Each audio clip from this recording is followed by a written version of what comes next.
Chosen one. You didn't say anything, yet the attack still came. You noticed it clearly. The moment you went quiet, someone became hostile. When you stopped explaining yourself, tension rose. When you chose silence over reaction, they escalated. Criticism, sarcasm, subtle jabs, meant to provoke you. Maybe it showed up like this. People talking about you instead of to you. Accusations you never got a chance to respond to. Pressure increasing the less you engaged. If that sounds familiar, this message will explain why silence triggered them and why your quiet was never weakness. In this message, you'll understand what your silence disrupted, why it was perceived as a threat, and how to move forward without breaking your peace. If any of this hit a nerve, stay with me. Because once you see what silence actually does in spiritual dynamics, you'll never doubt yourself again. It often starts subtly. A shift in tone. A strange coldness where there used to be familiarity.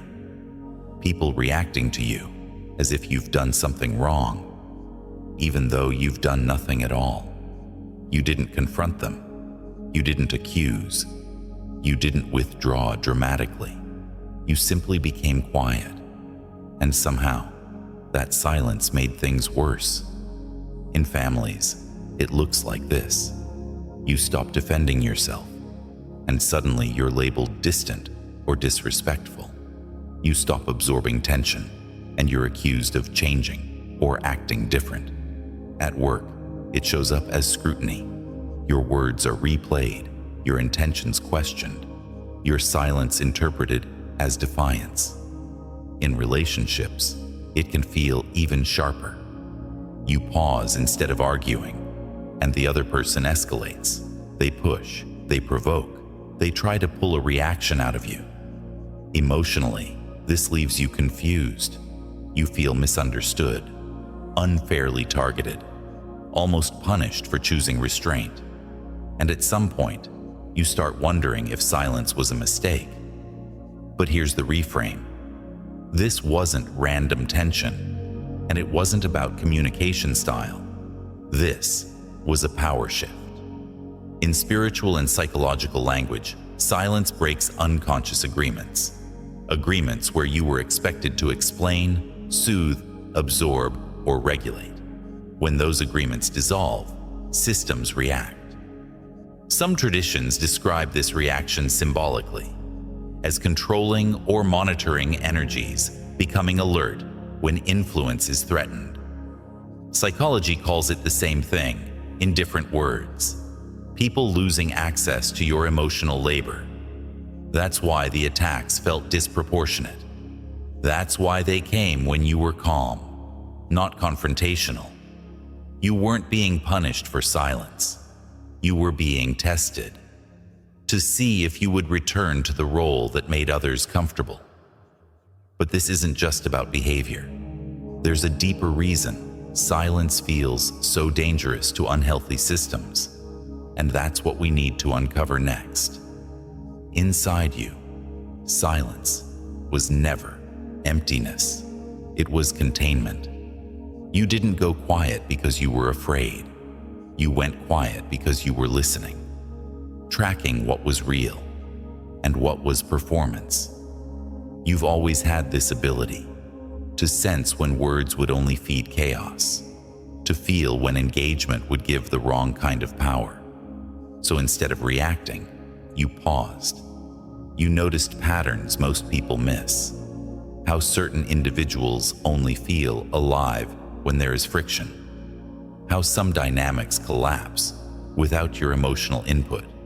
You carry a deep instinct for balance, for justice, for truth that doesn't need volume. But that instinct came at a cost. From early on, you learned that your calm unsettled people. Your stillness made them anxious. Your refusal to perform made them uncomfortable. So you adapted. You learned to soften your silence, to explain it, to justify it, to reassure others that your quiet wasn't rejection. And over time, that became exhausting. You think deeply. You reflect before speaking. You replay interactions not to punish yourself, but to understand intent. That depth is often misunderstood. People who operate through noise interpret silence as judgment. Those who rely on reaction feel exposed when it's withheld. In spiritual language, this sensitivity is sometimes described as an anointing, not a badge of superiority, but a responsibility to move with discernment. In psychology, it's the same pattern seen in those who had to become emotionally aware early in life to survive. Your silence is not avoidance, it's regulation. And regulation removes leverage. If you're still here, it's because a part of you already knows this is true. But there's another layer. What silence does on an energetic level to people who depend on access. And that's where we're going next. Here is the part most people never see. Silence doesn't just remove noise, it removes access. Unhealthy systems survive on feedback loops, reaction, explanation, emotional availability. When you were speaking, clarifying, defending, soothing, energy was circulating. Even conflict kept the system alive.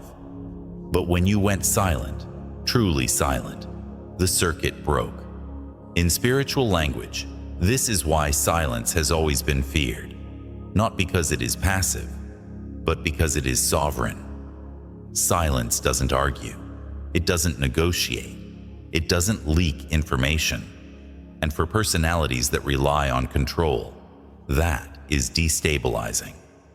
This is where symbolic language like monitoring spirits appears, not as entities floating around you, but as heightened vigilance when influence is slipping. People start watching instead of engaging, probing instead of connecting, sending indirect pressure instead of honest conversation. Flying monkeys appear. Messages arrive through third parties. Stories are told without your voice present. Why? Because silence removes the one thing manipulation needs most: predictability. Your silence forced others to face themselves, their projections, their assumptions, their need for dominance or reassurance, and instead of self-reflection, they chose attack. Not because you were wrong, but because your quiet exposed how dependent they were on your reaction. In spiritual terms, this is what happens when an old agreement dissolves. An agreement where you carried peace for everyone else. An agreement where your voice was used to stabilize dysfunction. Breaking that agreement feels like betrayal to those who benefited from it. So the attacks came, not to harm you, but to pull you back, to provoke explanation, to reestablish access, to make you speak again so the old balance could return. But silence, when chosen consciously, cannot be forced open. And once you understand this, the narrative shifts completely. You were never being punished for withdrawing. You were being resisted for stepping into authority. Understanding this reframes the past, but it doesn't complete the work, because insight without movement leaves you visible. And the next step is learning how to move differently, without giving your power away again. That's what we're about to walk through. Now this is where silence becomes strategy, not retreat. The first move is internal clarity. You need to name what your silence actually replaced, because it didn't come out of nowhere. Ask yourself honestly, what role did I stop playing? Where was I expected to explain, smooth over, or absorb tension? Who benefited most from my voice being available on demand? Don't dramatize it, just see it. This is how trauma bonds weaken, not through confrontation, but through recognition. The second move is energetic consistency. Silence only works when it is stable, not silent one day, reactive the next, not calm until provoked, then apologetic. Decide what access you are no longer offering: emotional reassurance, instant responses, over-explaining your choices. Then hold that line gently, but firmly. In spiritual language, this is where authority replaces effort. In psychological terms, it's where regulation replaces reactivity. The third move is external boundary. Without announcement. You don't need speeches. You don't need closure conversations. You simply move differently. You respond slower. You share less. You disengage from conversations that exist only to pull you back into old roles. If flying monkeys appear, you don't correct the story. You let inconsistency speak for itself. People who relied on your reactions will escalate first. That doesn't mean you're doing it wrong. It means the strategy is working. The fourth move is redirection of energy. Silence creates space. That space must be filled intentionally. Within the next 24 hours, take one small action that invests in your own direction. Something concrete, something visible to you, not to them. Begin the project. Block the time. Make the decision you've been postponing. This is how silence becomes movement. And finally, the fifth move is trust in the shift. Not everyone will understand this version of you. Some will feel abandoned by it, but clarity always feels threatening to those who thrived in confusion. You are not required to be understood to be aligned. And when silence is paired with direction, observation loses its grip. Because systems cannot control what is no longer available and no longer undecided. What happened to you wasn't a misunderstanding, and it wasn't immaturity on your part. It was a transition.